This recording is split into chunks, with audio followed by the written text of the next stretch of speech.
Hello, my fellow Americans. Welcome to What's the Context, the podcast where we tear through the propaganda, cut through the misinformation, and get straight to the unfiltered truth. My name is Tommy Folk. I've worked in Congress, spent 2 years organizing in the South Side of Chicago, and served as the body man of Congressman John Jackson, the son of Reverend Jesse Jens. I earned my degree from the University of Chicago in economics, and I'm currently pursuing a master's in political science at the University of Munich. My experience in government, grassroots activism, and academia has shaped the way I see the world. And on this podcast, I bring that perspective to you, the viewers. No spin, no fluff, just raw, unfiltered analysis of the political landscape. Hello, welcome to What's the Context with your host, Natambu Foley. I hope you're having a good morning, a good day, or even a good night. And today, we're going to be talking about what happened with Stephen Colbert last week. If you haven't been reading the news, Stephen Colbert was fired from CBS News and his show was canceled, the late night show with Stephen Colbert, because his show was bleeding money. It wasn't bringing in any money and it was strictly a business decision. So CBS and Stephen Colbert had to cut ties. But we wouldn't be talking about that incident if that was the whole story. So what's the context? So CBS's parent company, Paramount Global, wanted to merge with Skydance Media. That is a movie producing firm. The most popular movie it produces is the Mission Impossible series. Back a year ago, they reached an agreement and they wanted to merge. An $8 billion merger. However, Donald Trump in December of 2024 sued CBS News because he believed that they were biased against him and biased in favor of his presidential opponent, Kamala Harris, on the 60 Minutes program. He thought that Kamala Harris was being asked easy interview questions like, what's your favorite color? And Donald Trump was being asked hard interview questions like, tell me about quantum physics. And he sued them. Now, fast forward to July of this year, he reached a settlement with CBS upwards of $16 million. $1 million for legal fees and $15 million to be paid into his presidential library fund. However, 2 weeks later, after this settlement was reached, Stephen Colbert goes on his show and tells the national audience that this $16 million settlement was a big, fat bribe. Where they said, you may take our money, but you will never take our dignity. You may, however, purchase our dignity for the low price of $16 million. We need the cash. 3 days later, he gets fired. And as I already stated, the official reasoning was business, strictly business. However, I don't think it was strictly business. I think Donald Trump had some or potential influence in the firing decision, because he could have threatened Paramount Global with a couple of things, mostly two essential things. He could have went to the Federal Communications Commission and told the director of the Federal Communications Commission to revoke the license of Paramount Global to air their media on the radio waves and to air their media on the television, on the national television, of course. What would that do? That would absolutely destroy their business. That was one option. Second option, he could have threatened them with roadblocking their merger deal. Basically telling them that this deal cannot go through because it violates such and such law or such and such regulation. He's creative. He would have thought of a rationale. Or he could have went to the Federal Trade Commission, which directly deals with antitrust jurisdiction, and said that this merger will create a new company that will hurt consumer interests. So we have to get rid of it. So my argument is that there was too much money on the table for Paramount Global to not abide by Trump's wishes. And Trump's wishes was to get rid of Stephen Colbert because he was telling the truth. The thing is that Donald Trump has a repeated pattern of doing this with the media. He does it all the time. Back in December of 2024, he sued ABC News because George Stephanopoulos repeatedly said that Donald Trump raped Elizabeth Carroll. However, you must understand the case with Elizabeth Carroll. Elizabeth Carroll brought a sexual abuse case to Donald Trump, and she won. She won roughly $83 million. And Donald Trump was found guilty of sexually abusing Elizabeth Carroll.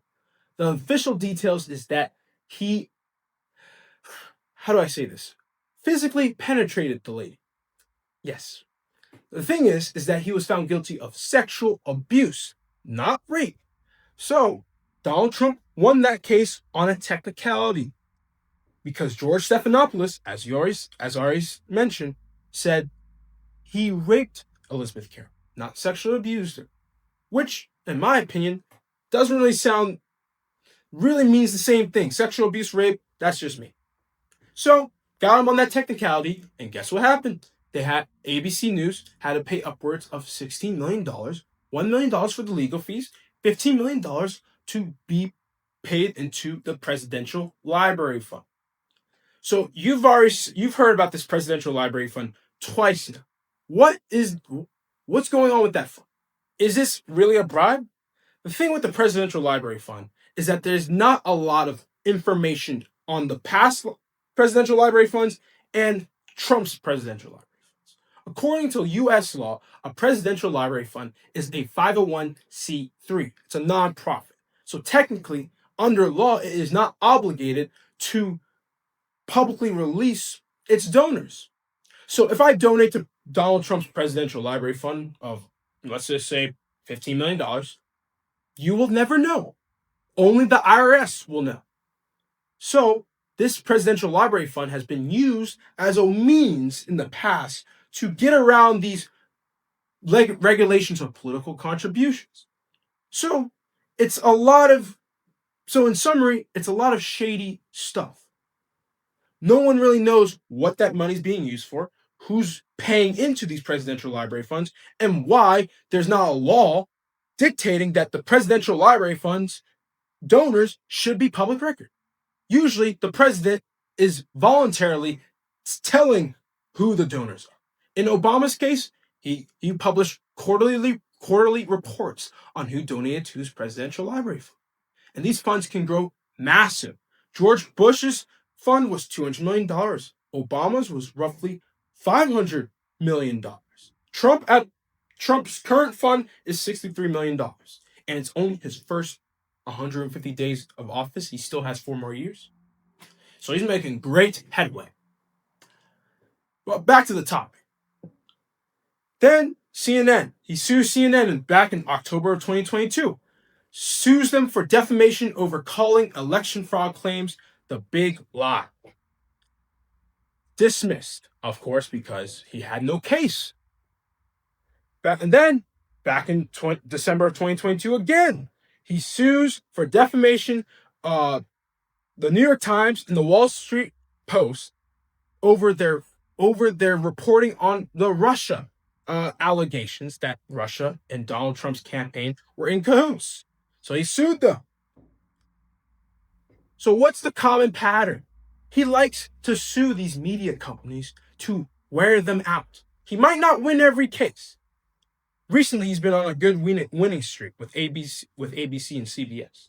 But in the past, he's not been on a good winning streak. But that doesn't matter. He likes to wear you out. He likes to wear the media companies out, bring them into court, have them explain themselves, have them spend money on legal fees and whatnot. But that's the goal, to wear the media companies out. Or to just put the fear of Trump into them. So what's the end goal for him? He likes to sue media companies. He likes to wear people out. He likes to drag them into court and whatnot. But the end goal for him is to restrict or, I guess, control the media into reporting on him in a favorable light. He doesn't really care if he wins the case or not. He just wants the media to understand the message he's trying to get across. If you try to mess with me, if you try to tell the truth about my actions, I will drag you into court and I will use my presidential ability to potentially threaten you, let me repeat that, with ruining your business, your potential merger acquisitions, and making your life a living hell. That's what I'm going to do.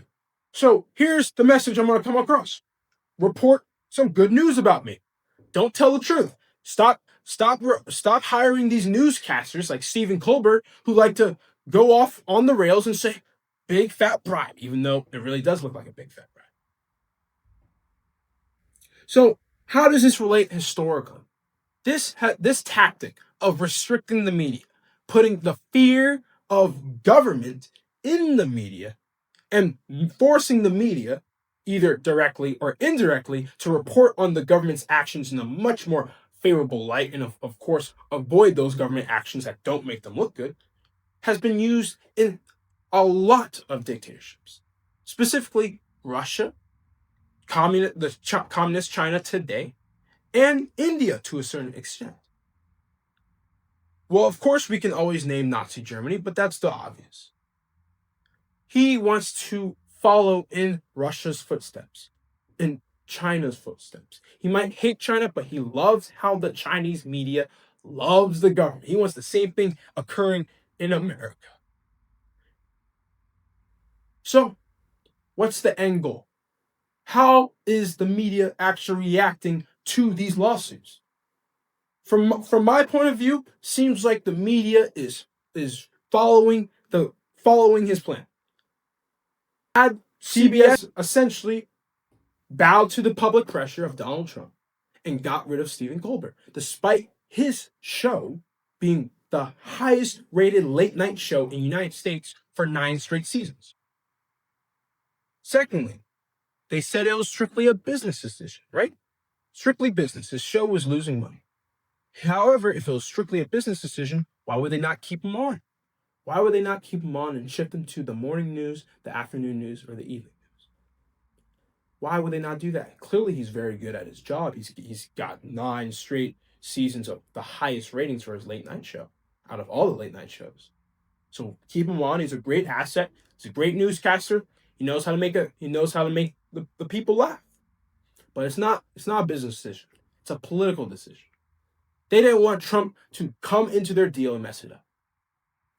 ABC News, same thing.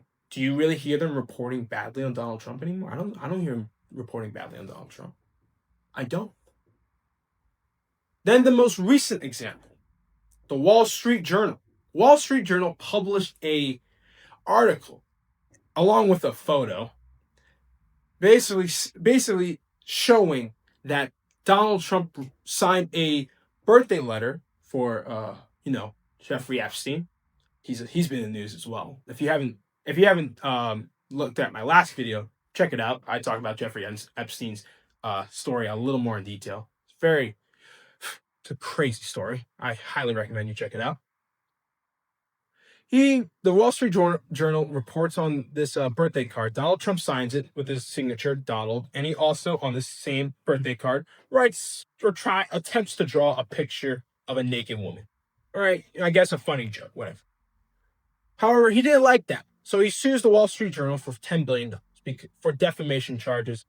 Because what does it do? It makes him look bad. He wants to remove that connection to him and Jeffrey Epstein. However, if you type in Donald Trump, Jeffrey Epstein, you'll find a plethora of photos. So he wants to erase the memory of that even occurring. So he's suing them. So what do I think is going to happen from this case? I think it's going to be the same pattern from the last cases. CBS had to pay $60 million. ABC had to pay $60 million. Wall Street Journal is probably going to have to pay $60 million as well.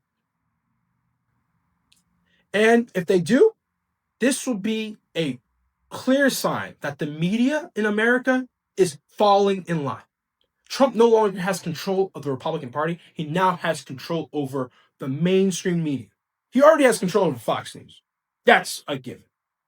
But if he's managed to get control of ABC News, CBS News, and the Wall Street Journal, those are supposed to be the neutral news media companies. And if they're biased in favor of Donald Trump and they're afraid of Donald Trump coming after them, then how are we, the people, going to be able to get the correct news? News that is free from bias, free from a political agenda, just the truth. and nothing but the truth.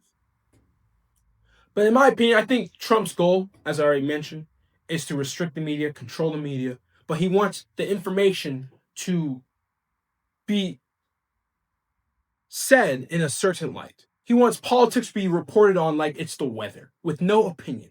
Like, here's what happened today. Republicans passed this bill today. Democrats passed this bill today. Donald Trump passed these executive orders today. No opinion. Just reporting on it like it's the weather. I think that's the goal, and if we are heading down that path in America, I'm very scared. Very, very scared. So, to summarize this video, what happened with Stephen Colbert is really a sign of what's going on in America. It seems like the media, big companies, such as Fortune 500 companies, that these tech firms are all falling in line. They're scared of this guy. They're scared of him. But as the Bible says, why are we there? Fear no man besides the one who can take your soul away. We're supposed to be a Christian nation, but we have all these people afraid of Donald Trump. Are we really a Christian nation at that point? If where you have so many people afraid of the government, we the people are not supposed to be afraid of the government. The government is supposed to be afraid of the people. We have this situation flipped. Something needs to be changed about that. And it starts with people standing up and saying Trump is lying. And he's been a liar. And why are we afraid of this bully who just bullies everyone into submission? Doesn't make sense. Does not make sense at all.